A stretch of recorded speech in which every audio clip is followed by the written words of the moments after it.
ایک بزرگ تھے شیخ عبداللہ صومعی رضی اللہ تعالی عنہ.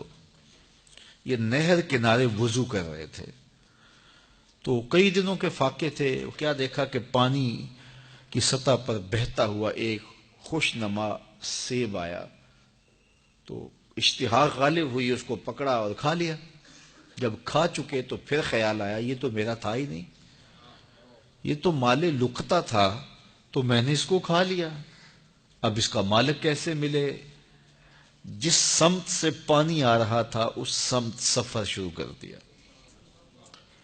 کئی دنوں کی مسافت کے بعد دیکھا کہ ایک باغ ہے جس کی شاخیں اس پانی کی طرف لٹک رہی ہیں. سمجھ گئے کہ یہیں سے گرا ہوگا اور میں نے کھا لیا. خیر باغ میں پہنچے، مالک سے ملے، کہا کہ یوں میں نے ایک سیب کھا لیا ہے اور میرا غالب گمان یہ ہے کہ اس باغ کا وہ سیب تھا، تو میں معافی مانگنے آیا ہوں، یا پھر بتائیں کہ اس کا ہرجانہ کیا ہوگا.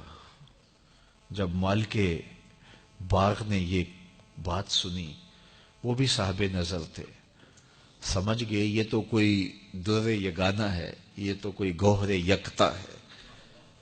تو تیور بدل لیے، کہا ایسے تو نہیں معافی ملے گی. کہا حضرت کیسے ملے گی؟ کہا 12 سال تک میرے باغ کی گوڈی کرنا پڑے گی. اللہ اکبر. اور ایک شرط اس کے علاوہ ہوگی. کہا ٹھیک ہے، میری غلطی تو معاف ہو جائے گی نا. 12 سال تک باغ کی گوڈی کرتے رہے.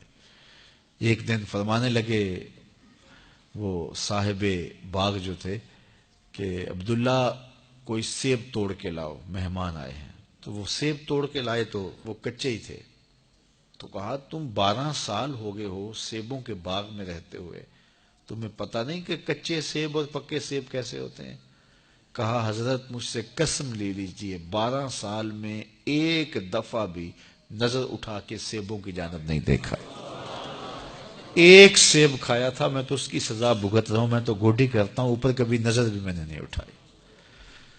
سینے سے لگا لیا. کہا ایک شرط تمہاری پوری ہو گئی، اب دوسری شرط ہے کہ میری ایک بیٹی ہے جو آنکھوں سے نابینا ہے، کانوں سے بہری ہے، بول سکتی نہیں، اور وہ اپاہج بھی ہے، چل بھی نہیں سکتی. اس سے تمہارا نکاح کرنا چاہوں گا، اگر تمہیں قبول ہے تو معافی ہو جائے گی.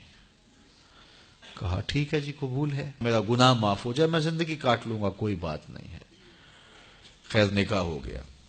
کہا کہ یہ کمرہ ہے، یہاں آپ کی زوجہ آپ کی منتظر ہے.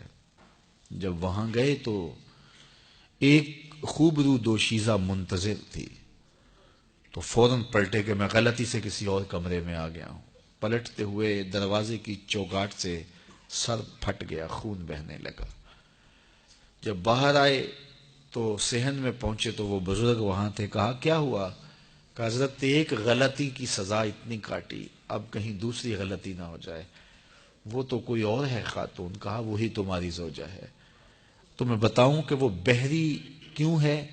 آج تک اس نے غیر محرم کی آواز نہیں سنی. تو میں بتاؤں کہ وہ بول کیوں نہیں سکتی؟ آج تک اس نے غیر محرم سے کلام نہیں کیا. اندھی اس طرح ہے، آج تک اس نے غیر محرم کو نہیں دیکھا. اور اپاہج جس طرح ہے، چل کے کبھی گھر کی دہلیز سے گئی نہیں ہے. تو اس خاتون اور حضرت عبداللہ صومعی کا جب نکاح ہوا اور پھر ان سے اللہ نے ان کو ایک بچہ دیا جس کا نام ہے الشیخ عبد القادر جیلانی. جب ماں باپ اس طرح کے ہوں تو بیٹے اس طرح کے ہی ہوتے ہیں. باپ کا لقمہ پاک اور ماں اپنی آبرو کی کیسی محافظہ. پھر در یگانہ اور گوہر یکتا جو پیدا ہوتا ہے وہ دین کی احیاء کرنے والا ہے، دین کی مردہ قدروں کو نئی زندگی دینے والا ہے. حضرت ملا علی قاری لکھتے ہیں کہ حضور غوث اعظم جب مجلس واعظ کرنے بیٹھتے تو 70 ہزار کا اجتماع آپ کے مجمع میں ہوتا، اور عمومی طور پہ اللہ کی رحمتوں کے حوالے سے بات کرتے. اور جس دن آپ اللہ کے قہر، غضب اور جلال کی بات کرتے کئی جنازے اٹھتے. یہ آپ کی گفتگو کے اندر عصر کا رنگ اور شیرینی تھی. اللہ اکبر. تو باپ دیکھیے کہ رزق کے معاملے میں کتنا محتاط ہے، اور ماں دیکھیے اپنی عصمت کی کتنی حفاظت کرنے والی ہے۔ مائیں بچوں کی تربیت کرتی ہیں، ماؤں کے طریقے سے، ماؤں کے ذریعے سے پاکیزہ صفت بچے جنم لیتے ہیں، تو لہٰذا ماؤں کو اچھی تربیت کا حامل ہونا چاہیے تاکہ وہ آگے اچھی تربیت خود کر سکیں۔